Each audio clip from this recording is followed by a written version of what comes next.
Today on the Healthful Pursuit Podcast, this was a thing that was nagging in the back of my mind 3 times a week. When am I going to have the time for it? What do we need? How do I plan? None of that exists anymore. That was a huge chunk. I would say like 5 to 10% of my brain power on a daily basis was thinking about groceries. Hey, my name is Leanne, and I'm fascinated with helping women navigate how to eat, move, and care for their bodies. This has taken me on a journey from vegan, keto, high protein to everything in between. I'm a small town holistic nutritionist turned 3-time international bestselling author turned functional medicine practitioner, offering telemedicine services around the globe to women looking to better their health and stop second-guessing themselves. I'm here to teach you how to wade through the wellness noise to get to the good stuff that'll help you achieve your goals. Whether you're seeking relief from chronic ailments, striving for peak performance, or simply eager to live a more vibrant life, this podcast is your go-to resource for actionable advice and inspiration. Together, we'll uncover the interconnectedness of nutrition, movement, sleep, stress management, and mindset, empowering you to make informed choices that support your unique health journey.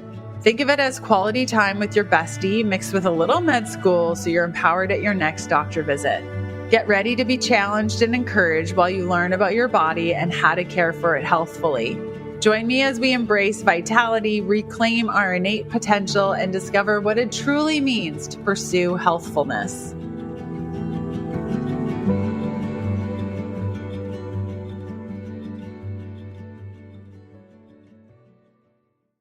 Hello, and welcome back to another episode of Healthful Pursuit, really where my goal is to empower you to take control of the things that you can control, including your health and wellness and your life overall. Today, we're tackling a topic that I've been mulling over in my own life and something that I know so many women struggle with: motivation. Like, how do you stay motivated and actually get the things done that you want to get done, have the life that you want to live when there's just so much life stuff that feels overwhelming, like work, family, commitments, self-care, protocols, workouts. It's just always playing catch up, right?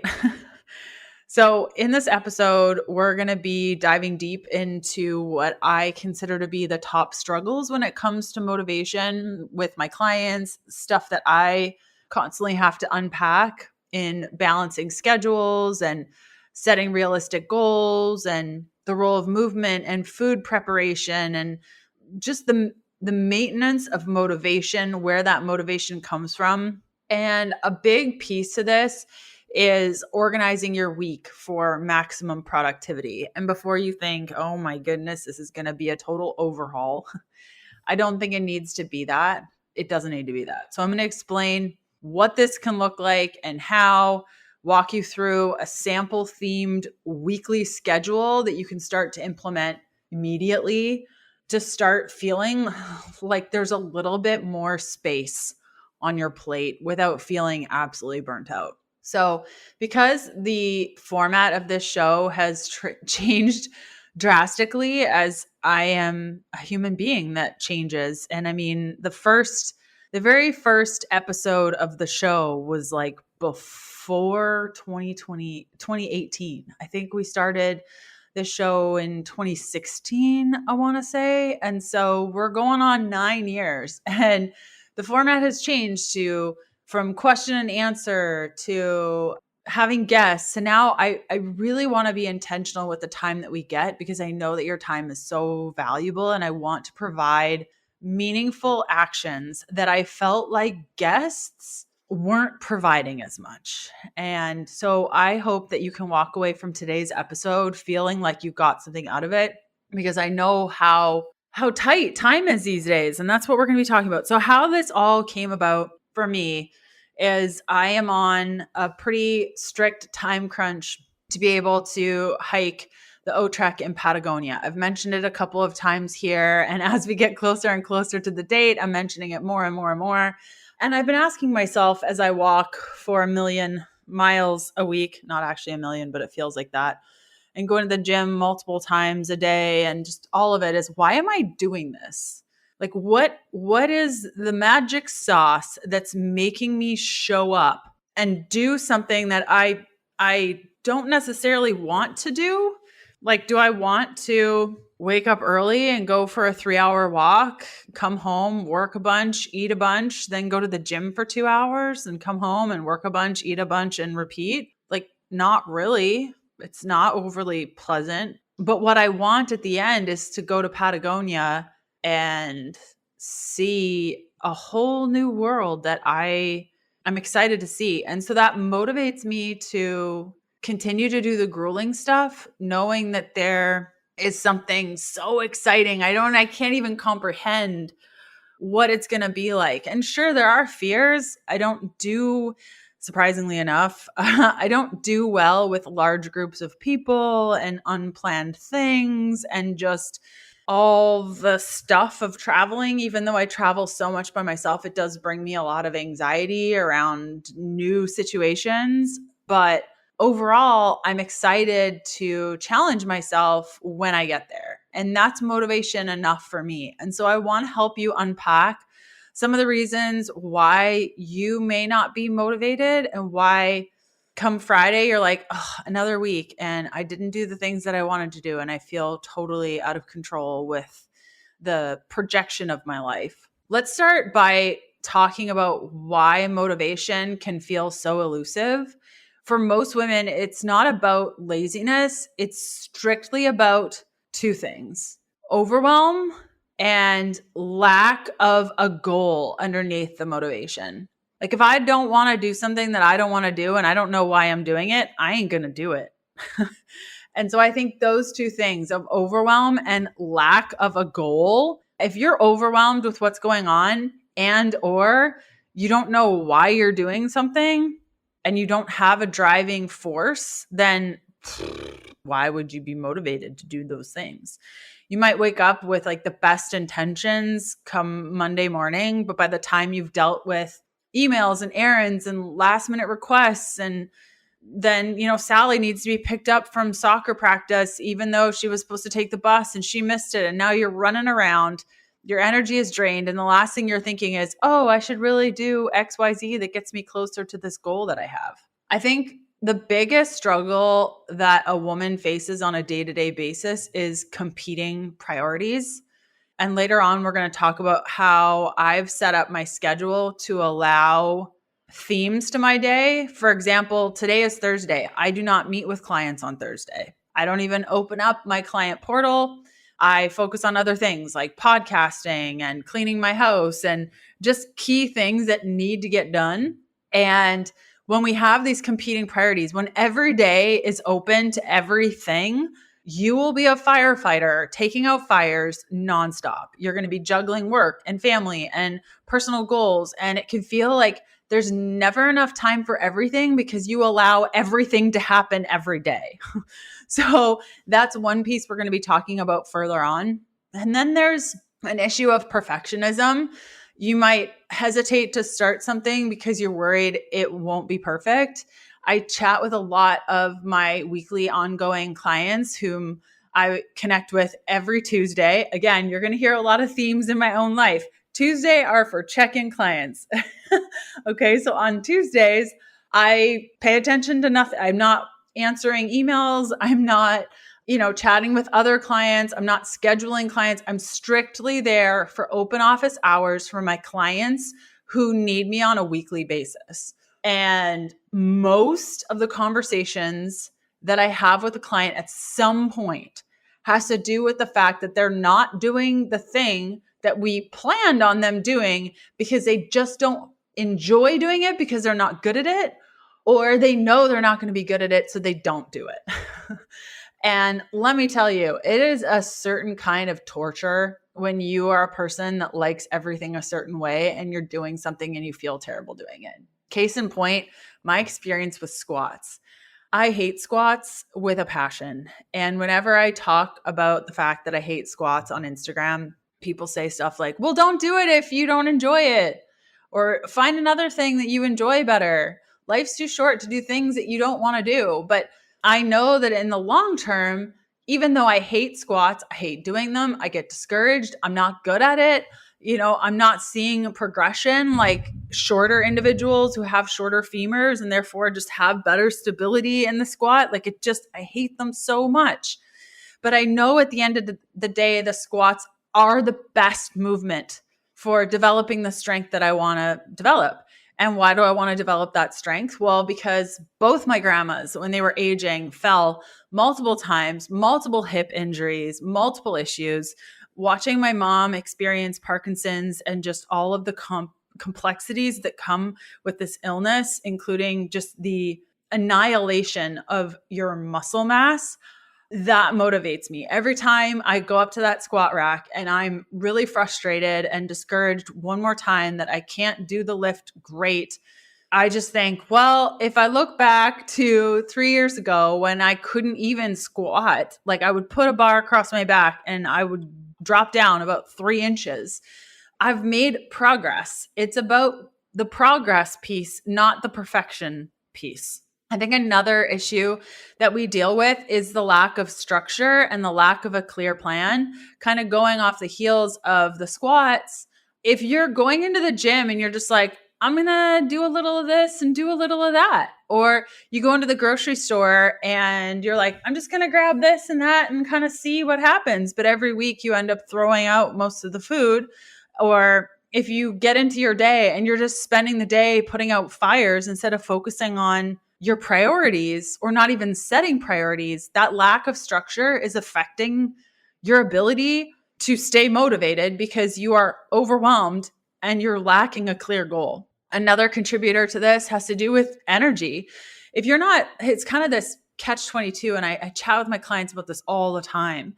And you're not going to start feeling better until you invest in feeling better, and you can't invest in feeling better when you don't feel better. So there's going to be a period of time where it's just going to suck. Because if you're not fueling your body properly and you're not moving enough and you're not eating the foods that make you feel good, there's going to be a period of time where you're just going to have to rip off the Band-Aid and it's going to suck and you're not going to enjoy the new foods that you're eating and it's going to be hard, and we just got to roll with it because why do you want to do this?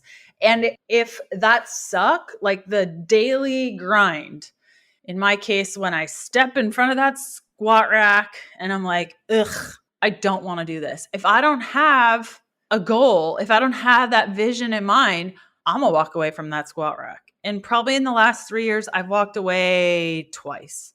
Where I'm just like, not today. I cannot even. My goal is not big enough to hold on to the detesting feelings that I have toward this rack right now. I can't do that. I think another piece that contributes to the overwhelm and the lack of a goal as it relates to building up motivation has to do with self-doubt. This track that runs in your mind that just says, I can't do it. I'm not going to stick to it. This is just going to be another one of these things that I'm going to try and I'm going to suck at it, or I'm not going to follow through, or things are going to happen that's going to cause me to not want to do it. Or there's going to be higher priorities that come into play, or, Bobby's going to need me to do X, Y, Z. So I may as well not even do it. And that is something that I have definitely struggled with in the past, and now know that is an absolute lie. It's an absolute lie. So I want to spend some time talking about setting realistic goals and movement and food motivation and that weekly schedule. If as I'm going through this topic of motivation, you're like thinking motivation is just absolutely out of reach for me right now, I'd encourage you to look at what might be draining your mental energy. And sometimes it's like the little things like groceries. Well, I have to, I'm going to the grocery store 3 times a week because everyone needs XYZ. The amount of brain space that has opened up for me by scheduling grocery deliveries, and I literally just duplicate my cart every Thursday and my groceries show up at my front door at 1 p.m. on Fridays, priceless. And I had a friend who I shared the whole Instacart thing with, and she's like, the prices are higher in Instacart than they are in the store. I'll just go to the store. I'm like, great, good for you. Looks like the prices are about 10% more. And it varies. Sometimes it's way less. Sometimes it's 4%, 4 to 10%. if my groceries are $130 a week and I'm spending $13 more so that I don't have to go into the store, and I'm only going to the store once as opposed to 2 or 3 times a week, and I'm not getting distracted by new things that I see on the shelves because I'm not there, I think I'm actually at least not spending any more extra money, breaking even, or maybe even spending less, because you go to the grocery store and you're like, ooh, that looks like a fun treat. I've never had this before. It means that I never go to Whole Foods because they don't have Instacart. I shop at Costco and Publix, and that's what we do. And so this was a thing that was nagging in the back of my mind 3 times a week. When am I going to have the time for it? What do we need? How do I plan? None of that exists anymore. That was a huge chunk. I would say like 5 to 10% of my brain power on a daily basis was thinking about groceries. It could be cleaning the home. And there are some strategies around this also. And I've tried a couple of the strategies. At the end of the day, cleaning the home is such a low priority for me that I do it when I'm bored and I have nothing to do and I'm on the phone like with my sister and I can just get it done while I'm being distracted by a conversation. And so maybe the house gets cleaned once a week, maybe it's twice a month, maybe it's once a month. And I mean, I do tidy up as I go, and there's just one of me, generally speaking.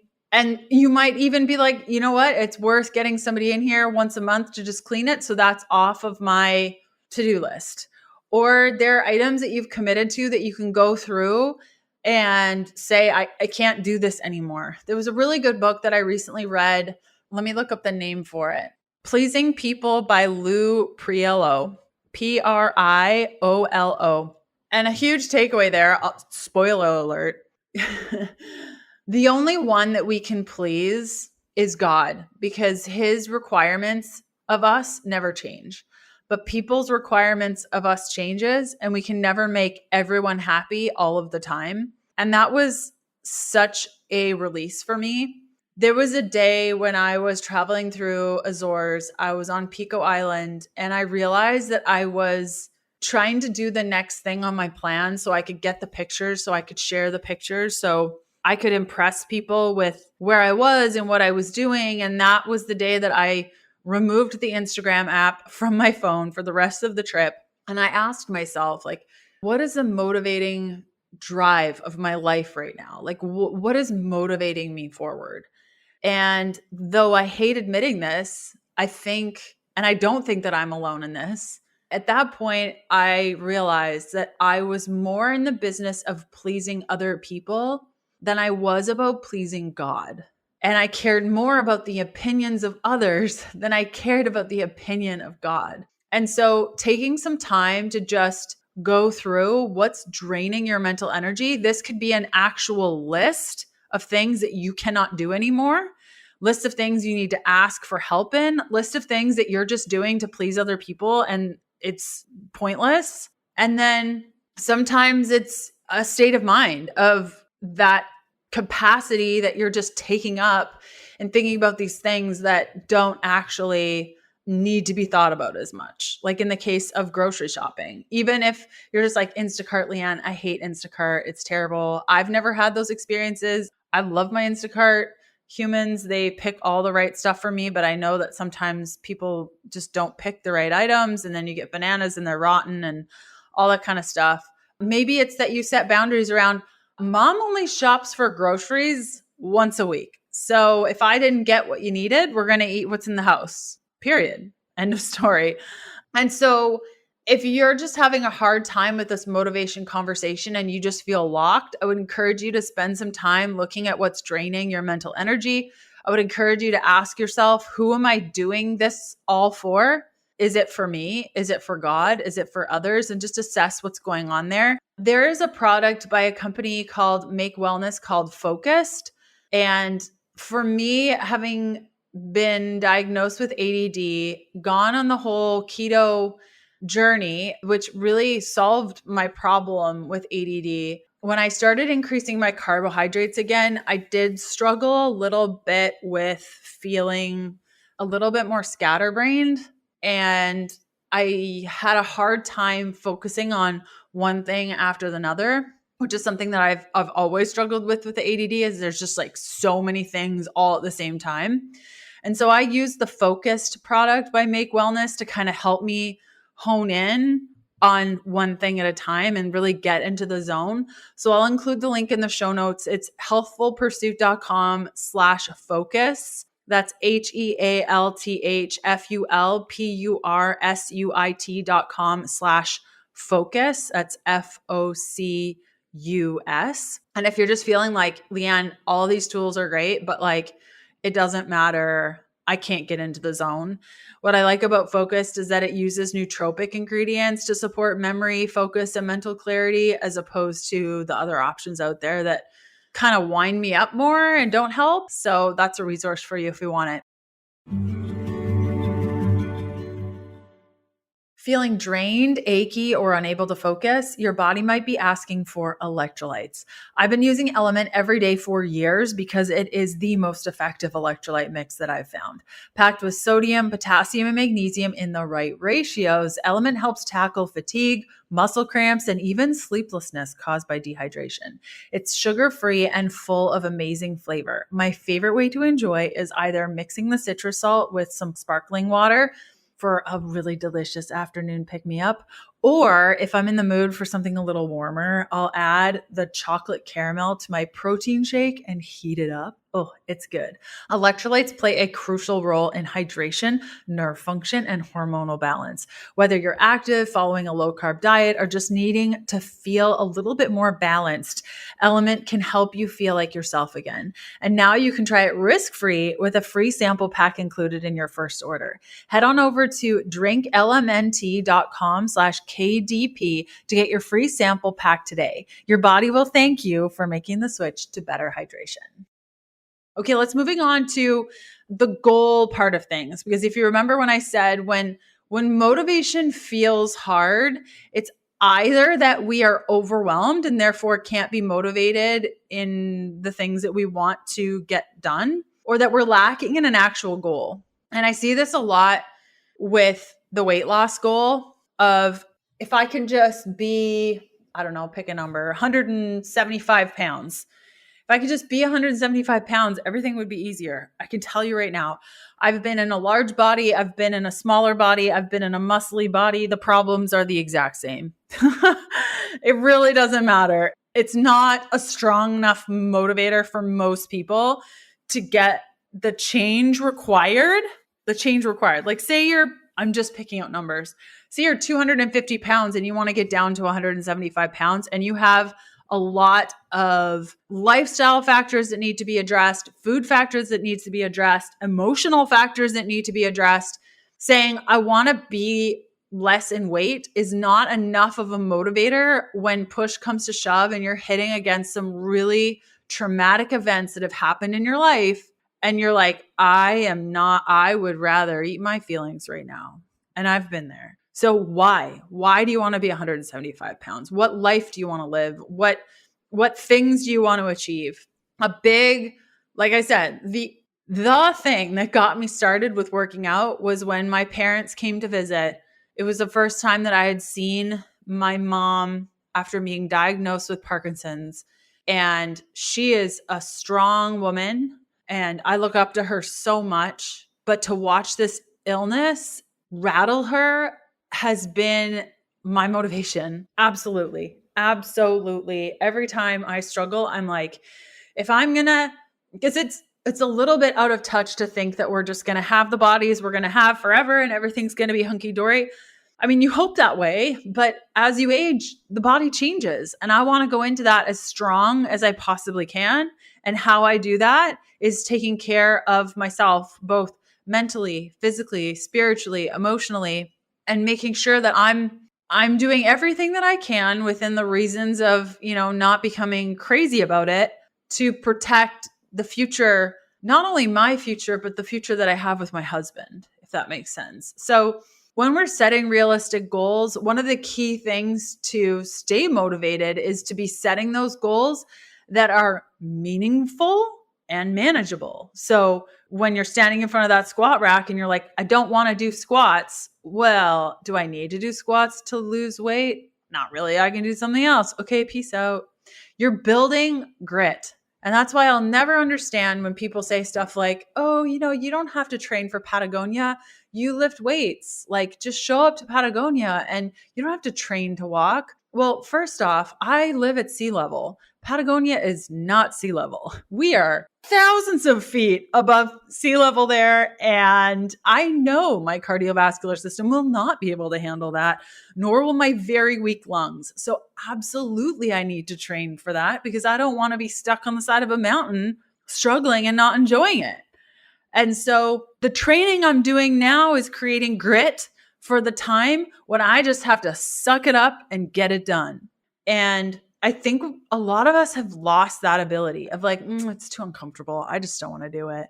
And so we need meaningful and manageable goals. So a couple of tools that I use. First is starting with the why. Why do you want to achieve the goal? Maybe it's improving your health. Well, why? Why do you want to improve your health? What's driving you? And then maybe you say like, I want to improve my health so that I can live longer. Well, why do you want to live longer? So I can meet my grandkids. Well, why do you want to meet your grandkids? Because I never got to meet my grandma. I didn't get that much time with her or whatever. And I want to be there for my grandkids. Well, what kind of relationship do you want to have with your grandkids? And keep pushing and asking yourself why. What's the motivating factor? Maybe the motivating factor for a goal that you've set is that you want to advance your career. Why? So I can support my family. Why? So that I can feel, stable. Why? And keep at it. Keep asking yourself why. Spending more time with family could be a goal, or understanding a deeper motivation so that you can stay focused when you're standing at that squat rack and you're like, I don't want to do this. Or, your coach has programmed in a 5-hour walk and you're like, I can think of a whole bunch of other things I'd rather do than walk in sweaty Florida on a Saturday for 5 hours, right? A second tool that I like to use is breaking it down so that it's not so overwhelming. We've talked about overwhelm and brain capacity and what's going on. So what I like to do is starting off with smaller, actionable steps. Like a person who's never worked out a day in their lives, I'm sure this has existed, I would not do well with this, is like, in a year from now, I want to compete in a bodybuilding competition. That would be so much stress. I would not do well with that. And even in preparation for Patagonia, I was talking to my sister about this the other day because she is incredibly physically gifted. She has been an athlete since we were little, and she trains for these epic cancer rides in Alberta, Canada, once a year. And I just said like, hey, Patagonia, looking forward to it, but I am never going to plan another physical thing around my physical performance again, because the stress of doing the right program and the right time and dealing with an injury and am I going to make it? And I just spent so much money on plane tickets and am I even going to be able to use them because I'm injured? And it's just too much stress. Like I would never do this again. I never say never. I'm sure I'll be standing on top of a mountain and be like, this is the best ever. Let's do the Dolomites, which I mean, I'm going to do a recap of the trip in April and you might hear me say that. And then I will know that my past self was correct about my future self, even though right now I think this is really dumb. But I digress. Breaking it down into small chunks is really good. So let's keep up with the squat imagery.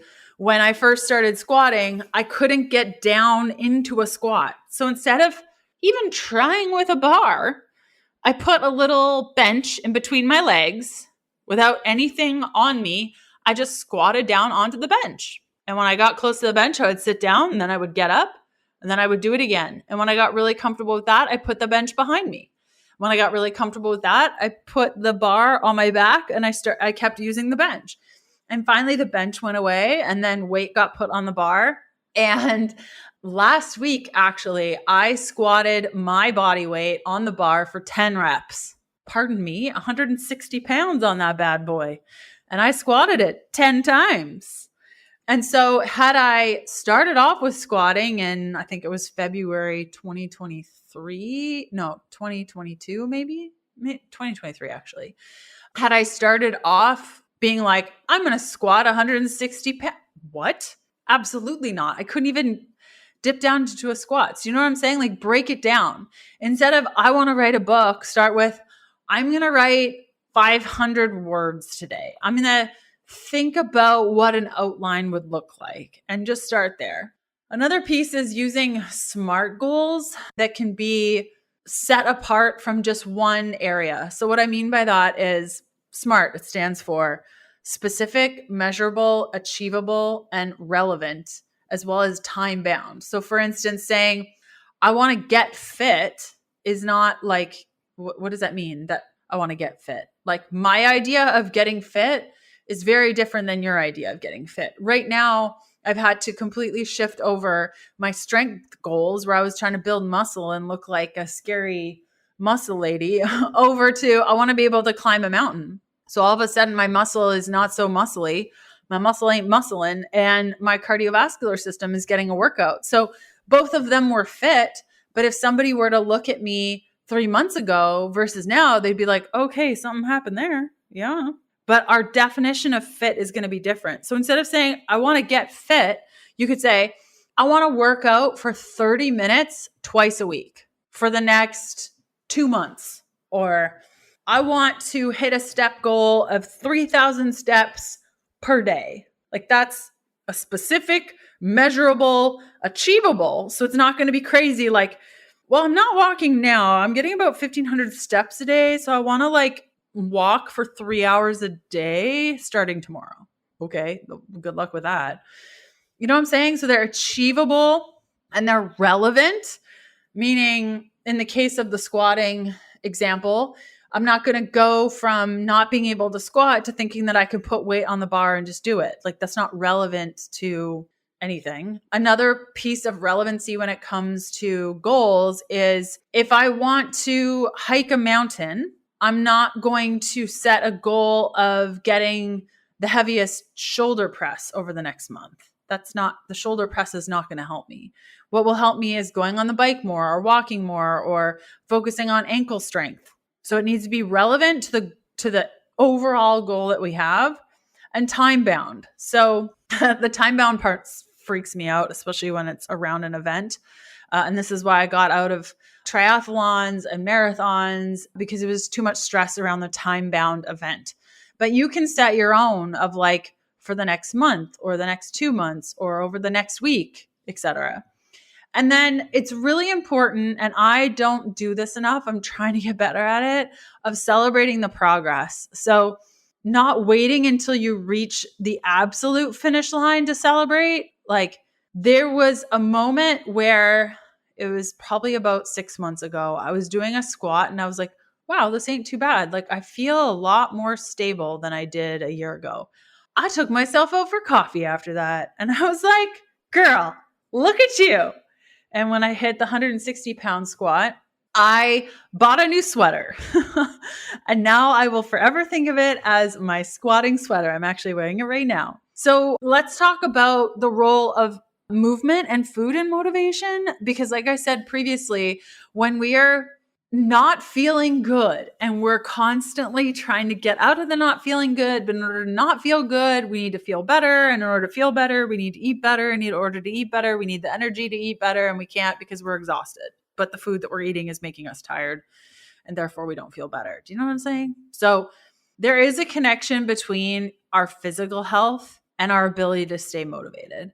So if you are feeling super crummy, it's going to be harder for you to push yourself out of that hole. This is where one-on-one coaching can be really helpful, or having a friend or a partner who's really on your side and fully on board and ready to really come alongside you and cheer you on.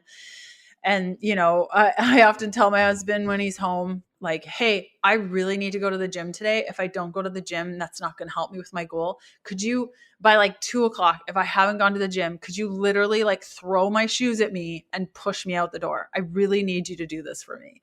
And he does it. He's like, get out of here. Get out of here. And it really helps me. Sometimes you need something like that, especially when I get distracted. I'm like, I'd rather just get a podcast done, or I'd rather do this, that, and the other thing. You really have to prioritize those pieces. And because your energy levels play such a huge role in how productive you are, there needs to kind of be that wedge that you throw in, knowing like, I don't feel good now, but I'm putting trust in the process now. So the better I eat, the more I get outside, those sorts of things, I know I'm going to feel better and this is going to get easier. So in the case of movement, like regular exercises will boost endorphins and improve your focus and reduce your stress. So you don't need to spend like hours and hours at the gym. The program that I'm on right now, I wouldn't want anyone to go on. Truly, it's all consuming right now. And I really can't wait until it's over, though it is an awesome program. And I'm so thankful for my coach. But it's a lot, but you don't need to do that. Like a 10-minute walk outside can make a ginormous difference. A 5-minute sit down outside while you do breath work could be considered movement. So trying to schedule in those little movement breaks throughout the day can be really, really helpful to putting that wedge in your current circumstance to start moving you out of it. Food. We know that food directly impacts our energy and mental clarity. Like just food log for 2 days and you'll see it. When you eat certain things or don't eat certain things or don't eat at all, you're going to feel very different. So focusing on whole nutrient-dense foods like lean proteins, healthy fats, complex carbohydrates, focusing on fiber, avoiding skipping meals, because this can trigger more blood sugar issues. Yes, I know. If you're metabolically busted up and your doctor has said you're heading toward insulin resistance territory, then sure, yes, fast, have planned fasts, break your fast, use fasting to incorporate for your goals. And that is using food to adjust your circumstances. But in most cases, women do need to eat. So going, oops, I haven't eaten since yesterday is not a flex, especially when it wasn't planned. Do you know what I'm saying? Hydration is another big piece of this. Dehydration can make you feel sluggish and absolutely unmotivated. So aiming for, maybe it's 24 ounces when you first wake up, or maybe it's, I have certain anchor points throughout my day. It's 24 ounces when I wake up. It's 24 ounces as I'm making my second meal. It's 24 ounces at the gym. It's 24 ounces when I get home from the gym. And so that's my 100 ounces right there. And that just works for me. And I just set those anchor points. Struggling with cravings that throw off your weight loss efforts? You're not alone, but Lean Capsules by Make Wellness are here to help. Lean capsules are designed with bioactive precision peptides to naturally curb your appetite and support metabolic wellness. These peptides combined with grapefruit and guarana extracts help reduce cravings and make it easier to stick to your weight management goals. Take it from one customer who said, I started seeing a difference about 10 days in. My cravings for sweets and snacks just weren't as intense, and I finally felt like I had control over my portions. If you've struggled with overeating or feeling hungry all the time, Lean might be exactly what you need to take that next step in your wellness journey. Try it out for yourself at healthfulpursuit.com/lean. That's HEALTHFULPURSUIT.com/LEAN. And when you set up a subscription, you can cancel it at any time. After your third order, you'll get 20% off all future orders. That's healthfulpursuit.com/lean. Okay, let's talk about the weekly schedule, because I've introduced this concept to multiple clients and they've always been like, wow, I never thought about setting up my day like this. And it's a lot of stay-at-home moms where truly you are an entrepreneur that has a home office. As stay-at-home moms, you run a business, which is your home, and your office is your car, your house, and wherever else you go. So I learned this very early on in my career because I left my job in, what would that have been? 2013? Wow, that's crazy. And I realized very quickly that if I just allowed every day to be entrepreneur day, where I just like allowed the day to happen, I was going to get nothing done. And so I started theming out my days. And my theme changes because I have ADD. And if I keep up with the same theme too long, I will get very bored. So I kind of have like a template now that I'm doing now, but it will change every couple of months as I have like a new training program, or I just want to shift things up. I went through a period of time where I loved meeting with clients first thing in the morning. I would get up out of bed, go for a quick walk, have some breakfast, and then work until noon and just get everything done with my clients. Now I can't even imagine doing that. And so now I work with my clients mostly in the evenings. And so you can kind of just roll with it depending on your schedule and your needs. But let's go through a sample week to kind of give you an idea of what I'm talking about. So Monday could be planning an admin day where you use this day to set your goals for the week, create a to-do list, and handle administrative tasks like emails, scheduling, getting back to people, coordinating your week. Tuesday is deep work. So dedicated to focus on uninterrupted work. You turn your phone off, you get through the projects that you need to, you block off the time in your calendar, sort of thing. Wednesday is meetings and collaboration. So you're not opening up your calendar for every day. Like, yeah, I can do a meeting on Monday or Tuesday or Thursday. You, in your mind, you think Wednesdays are my days for meeting. If you can't meet with me on a Wednesday, then this ain't going to work. And I've had that. Like with my podcast interviews, when I used to interview people, and maybe we'll bring that back. You let me know what you're thinking about just having you and I hang out, because I haven't gotten much feedback on this. So please take some time. Let me know what you think. When I used to interview people, I think it was like Tuesday afternoons and Friday mornings. That was it. And it was only 1 hour. Like it was Tuesdays from 3 to 4 or Fridays from 10 to 11. That was it. So Thursday could be your creative tasks, like spending the day on creative work, like writing, designing, or problem solving. And then that creativity, I find, at least for me, spikes like Wednesday, Thursday, after I've had time to just flesh out my week. And that's why I always take Thursdays off from clients, because I find that that's my most creative day. Friday, it could be like your review and wrap up day, where you like kind of look at what's gone up on, invoice people for the week ahead, like just plan what's going to happen. Saturday, you're doing for, maybe Saturdays are your let's attend a new class day, and Sundays are your let's plan, meal prep, grocery shop, get all that figured out. So it's going to be very different for every individual on what your life looks like, but having a theme. So for example, with friends, my friends know, and this might be over the top, but I have to say, like, I cannot have every day open to just anything that could potentially happen. I cannot function like that. So my friends know if they want to get together with me, I am free Saturday nights and Wednesdays. Like anytime Wednesday, I can make any time on Wednesday work. I need Mondays and Tuesdays and Thursdays and Fridays and Sundays to just like do other things. So grocery shopping, the same thing. Thursday nights, I duplicate all my carts. Then I know that the groceries are going to show up Friday at 1 p.m. And this just takes out a lot of the brain work of when am I going to do X, and the chaos of going from talking on the phone to running to soccer practice to this, that, that. No, I will not. I cannot. And it allows you to set up really clear boundaries. I used to think that people got annoyed with the boundaries, so I would just not set any boundaries because I didn't want to be quote unquote that person. But it's incredible. Now that I set up boundaries for my schedule, my time, and all those things, like if I'm having a call with a friend, I say like, I can't wait to talk with you. I have 2 hours to chat, to just like set that container. And most of the people that I know are like, it's so cool that you set such clear boundaries. I learned so much from you. And I'm like, oh man, it's a good thing you didn't know me when I didn't do those things, because it was ugly. There are some common roadblocks that I see, even with the best plan. You're likely going to face these challenges. And we talked about some of them already. Procrastination is a really, really big thing.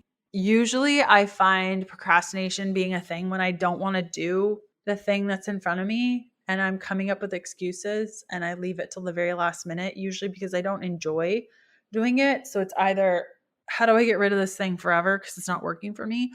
Or how do I use it as an opportunity to create more grit in my life? Like just kind of dying to self and getting it done.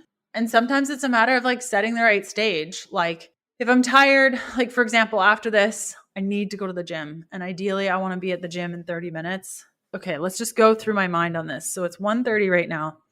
My program's going to take me about 2 hours when all is said and done. I don't have any other plans for the day, but if I get to the gym by 2:00, that means I'm going to be leaving at 4. If I go any more than that, I'm going to be at the gym when it's really busy at like 5:00, and I don't want to deal with that. So would I rather procrastinate and just busybody around my house until I force myself to go at 3:00 and then I'm dealing with the 5 p.m. rush, or just get it done?